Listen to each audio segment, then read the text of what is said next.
Hello my dear students, स्वागत है आपका मेरे चैनल पर। तो फिर कैसे हैं आप सब और स्टडीज कैसी चली आप सबकी? तो लगता है क्लासेस बहुत कम बच्चे देख रहे हैं। तो क्या आपका इंटरेस्ट नहीं है पढ़ाई में या मेरी क्लासेस आपको बोरिंग लग रही है? चलो फिर स्टार्ट करते हैं हम अपना चैप्टर।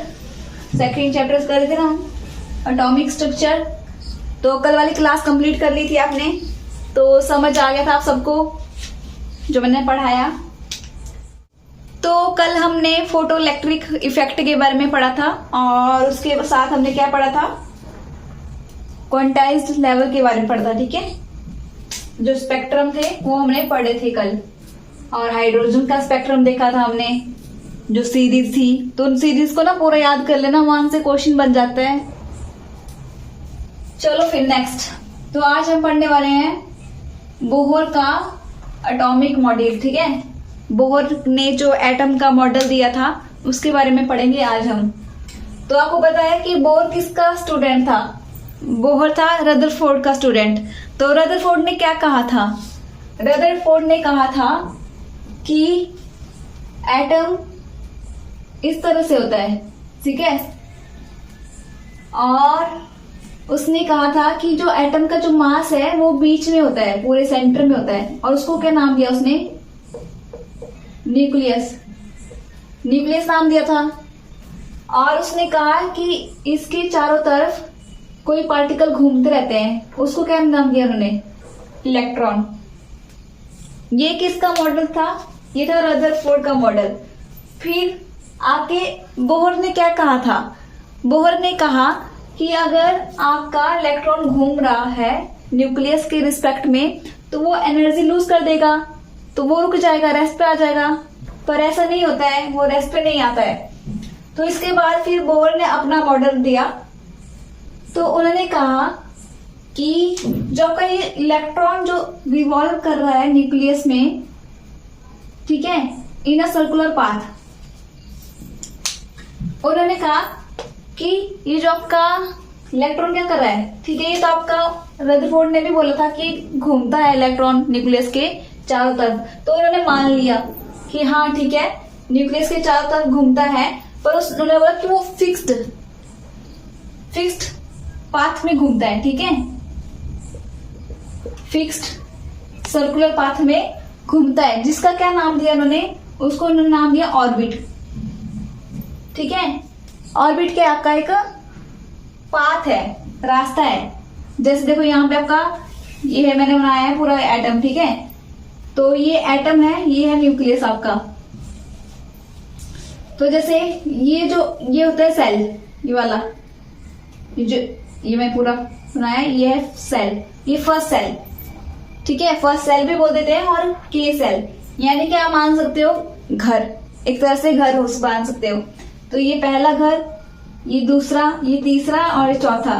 तो इसको पहले को क्या बोलते हैं? के शेल, दूसरे को एल सेल, तीसरे को एम शेल और चौथे को एन शेल बोलते हैं। और इनको 1 2 भी बोल देते हैं, 1 2 3 4, ठीक है, इस तरह से। तो ये शेल है। और ये जो यहाँ पे ये जो इस पे घूम रहा है ये पाथ, इसको बोलते हैं क्या? ऑर्बिट, ठीक है। सर्कुलर पाथ है ना ये, तो इसके ऊपर इलेक्ट्रॉन घूमता है इस सर्कुलर पाथ पे।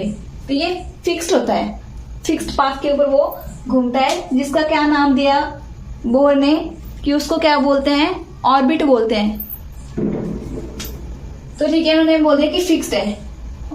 सेकंड बोला उन्होंने कि जो ऑर्बिट है ना, इनकी फिक्स्ड एनर्जी है। जैसे पहला ऑर्बिट है उसकी कुछ अपनी फिक्स्ड एनर्जी होगी, जो सेकंड ऑर्बिट होगा उसकी अपनी एनर्जी होगी, थर्ड होगा उसकी अपनी एनर्जी होगी। तो सबकी अपनी अपनी क्या है? एक फिक्स्ड एनर्जी है।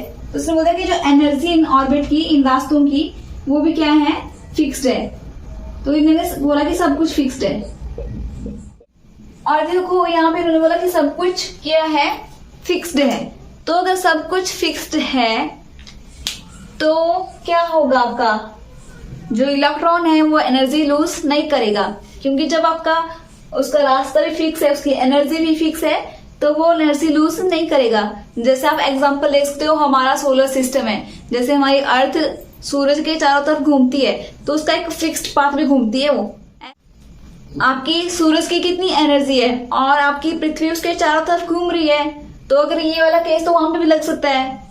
अगर कोई बॉडी दूसरी बॉडी के रिस्पेक्ट में घूम रही है तो वो एनर्जी लूज कर देगी और उसमें ही समा जाएगी, पर ऐसा नहीं होता। आपकी अर्थ कभी भी वो अपने एक फिक्स्ड पाथ में घूमती है और उसकी एक फिक्स एनर्जी है। वैसे ही इस केस में होता है, जो आपका एटम है उसके केस में भी ऐसा ही होता है। उसमें भी जो इलेक्ट्रॉन होते हैं वो एक फिक्स्ड पाथ पे और एक फिक्स्ड एनर्जी फिक्स वेलोसिटी के साथ घूमते हैं, तो इसलिए वो अपनी एनर्जी लूज नहीं करते हैं और रेस्ट पे नहीं आते हैं।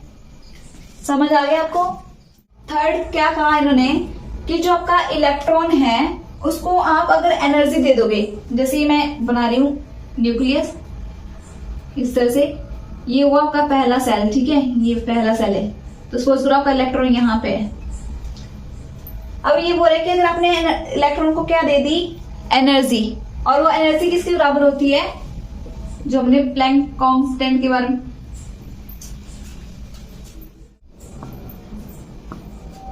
और वो एनर्जी किसके बराबर होगी जो आपके प्लैंक्स ने बताई थी, E equal to h nu के बराबर। अगर आपने इतनी एनर्जी दी किसको, इस इलेक्ट्रॉन को, इस पहले ऑर्बिट पे, ये तो ये क्या करेगा, इस पहले ऑर्बिट से दूसरे ऑर्बिट पे क्या हो जाएगा, एक्साइट, ठीक है, यहां से यहां चला जाएगा ये इलेक्ट्रॉन। इसने एनर्जी ली और ये एक्साइट होके ऊपर वाले शेल में चला गया, ठीक है। अब देखो सेकंड पॉइंट है, ये डी एक्साइट भी हो सकता है। डी एक्साइट मतलब ऊपर चला गया तो नीचे भी आ सकता है। नीचे कब आएगा, जब ये उतनी एनर्जी इसने लिया है उतनी एनर्जी क्या कर देगा, रिलीज कर देगा, तो ये क्या आ जाएगा, नीचे आ जाएगा। मतलब अगर एनर्जी लेगा तो ऊपर वाले कहाँ पे चला जाएगा, ऊपर वाले ऑर्बिट पे चला जाएगा या शेल में चला जाएगा, और जब ये एनर्जी लूज कर देगा तो नीचे आ जाएगा, ठीक है। और एनर्जी कितनी होगी, जैसे सपोज करो ये पहले ऑर्बिट की एनर्जी E1 है और दूसरे ऑर्बिट की एनर्जी E2 है, तो कितनी एनर्जी चाहिए इसको यहाँ तक पहुंचने के लिए, E2 माइनस E1, ठीक है, और किसके बराबर है, एच न्यू के बराबर। तो इसको हमने E2 माइनस E1 को हमने क्या लिख दिया, डेल्टा E से डोनेट कर दिया। तो ये इस तरह से एनर्जी आ जाती है कि कितनी एनर्जी चाहिए उसको एक्साइट होने के लिए या डी एक्साइट होने के लिए। ये समझ गए ना, एक्साइटेशन और डी एक्साइटेशन। आप एक्साइटेशन मतलब ऊपर जाना और डी एक्साइटेशन मतलब नीचे आना, ठीक है। तो ये हो गया। अब ये इंपॉर्टेंट है, बोहर्स क्वांटाइजेशन। बोहर क्वांटाइजेशन क्या होता है, तो बोहर ने क्या किया कि जो आपका ऑर्बिट है और ये जो एटम है इसका क्या पढ़ा उन्होंने, मास भी पढ़ा, वेलोसिटी भी और रेडियस भी, यानी कि जो इलेक्ट्रॉन है, ठीक है, इलेक्ट्रॉन का क्या पढ़ा इन्होंने, मास, वेलोसिटी और रेडियस। तो इन्होंने बोला कि जो इसको क्या बोलते हैं, अगर इन तीनों का आप इकट्ठा इनका प्रोडक्ट ले लो तो उसको बोलते हैं क्या, एंगुलर मोमेंटम। मोमेंटम क्या होता है, मोशन। एंगुलर मतलब सर्कल में मोशन।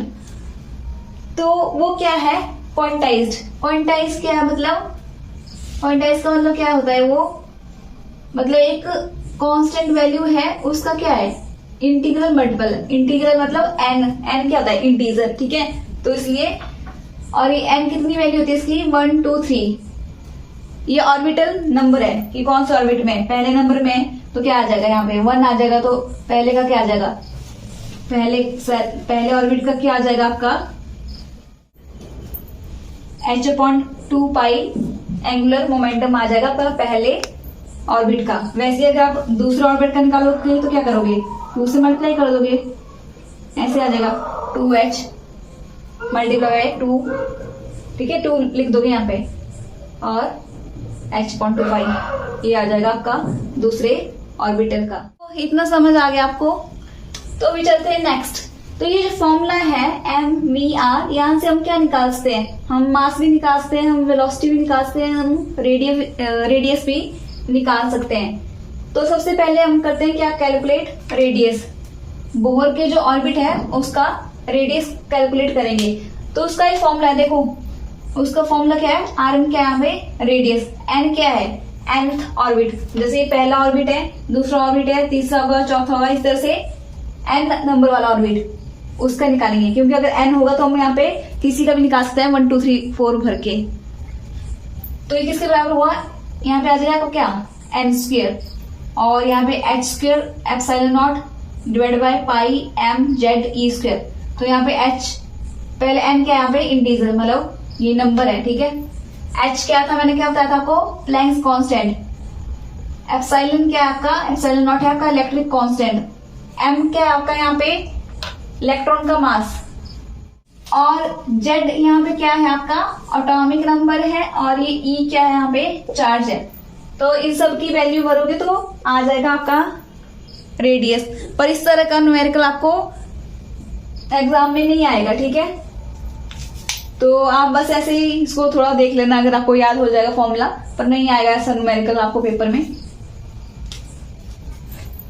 और इसके बाद वैसे ही वेलोसिटी निकालो, यहां से वेलोसिटी कैसे निकल जाएगी आपकी vn, velocity of nth orbit, ठीक है। तो वेलोसिटी का फॉर्मूला ये है z e square upon 2h epsilon not 1/n, ठीक है। अगर इसको सॉल्व करोगे कांस्टेंट की वैल्यू पूरी तो क्या आ जाएगा, ये आ जाता है फैक्टर 2.18 इंटू 10 की पावर 6 और z अपॉन n, ठीक है। ये z चला जाएगा, मतलब यहाँ पे e square upon 2h epsilon ऐसे, और ये z चला जाएगा उधर और n के पास, ठीक है। ये z उधर चला गया, तो ये इसकी वैल्यू है ये वाली, और z अपॉन n वैसे ही रहा। और वेलोसिटी तो क्या आ जाएगी यूनिट मीटर पर सेकेंड। तो देख लेना, इसके क्वेश्चन वैसे आएंगे नहीं आपको, ठीक है, पर इनको एक बार देख लेना आप। वैसे ही ये तो हमने रेडियस देख लिया, वेलोसिटी देख लिया, अब निकालते हैं टोटल एनर्जी। तो टोटल एनर्जी का ये फॉर्मूला है, ठीक है। फॉर्मूला तो कुछ और है, पर मैंने जो लास्ट में आता है वही लिखा है, ठीक है। तो अगर आपने nth ऑर्बिट की एनर्जी निकालनी है, ठीक है, जो मैंने आपको बताया ऑर्बिट की एनर्जी फिक्स्ड होती है, तो निकालनी है तो कैसे निकालोगे, तो उसका फॉर्मूला क्या है, आपने क्या करना है -13.6 को किससे मल्टीप्लाई करना है, z square upon n square, ठीक है। मतलब जैसे वेलोसिटी में यहाँ पे ये वाला फैक्टर था, तो इसके जगह क्या आ गया आपका यहाँ पे एनर्जी में -13.6, बाकी यहाँ पे z की जगह z स्क्वायर आ जाएगा, n की जगह n स्क्वायर आ जाएगा। और इलेक्ट्रोवोल्ट तो यूनिट हुई आपकी किसकी, एनर्जी की। अगर यहाँ पे अगर आपने हाइड्रोजन एटम की एनर्जी निकालनी तो क्या करोगे, हाइड्रोजन का एटॉमिक नंबर कितना होता है 1, कितना होता है 1, तो यहाँ पे 1 भर दोगे तो क्या आ जाएगा, z की जगह 1 आ जाएगा, तो 1 का स्क्वायर क्या हो जाएगा 1 हो जाएगा, ठीक है। और 1 को अगर आप 13.6 से मल्टीप्लाई करोगे तो 13.6 आ जाएगा, और नीचे क्या आ जाएगा n स्क्वायर इलेक्ट्रोवोल्ट। ये निकली आपकी इसकी एनर्जी ऑफ हाइड्रोजन एटम, ठीक है। तो कर लेना इसको अच्छे से, और इसके नोट्स बना लेना। तो वैसे समझ आ गया ना आपको ये, तो इसको ये वाला इंपॉर्टेंट है, ठीक है, इसको देख लेना। और ये वाला भी एंगुलर मोमेंट वाला कॉन्सेप्ट, ये भी इंपॉर्टेंट है। बाकी इनको सिर्फ एक बार देख लेना फॉर्मूले, इस एनर्जी वाले फॉर्मूले को देख लेना, यहाँ से भी क्वेश्चन आ जाता है कई बार। वैसे बस इतना ही, इस फैक्टर को याद रखना, और जेड जिस भी एटम का आपको पूछा होगा उसका एटॉमिक नंबर लिखोगे, और यहाँ पे सेल नंबर आपको दिया होगा पेपर में, तो वो भरोगे और इस तरह से आपका आंसर आ जाएगा, ठीक है। तो मिलते हैं फिर कल, और अपना ध्यान रखिए और पढ़ते रहिए अच्छे से, और मोटिवेशन अपना बनाए रखें। So bye bye and take care.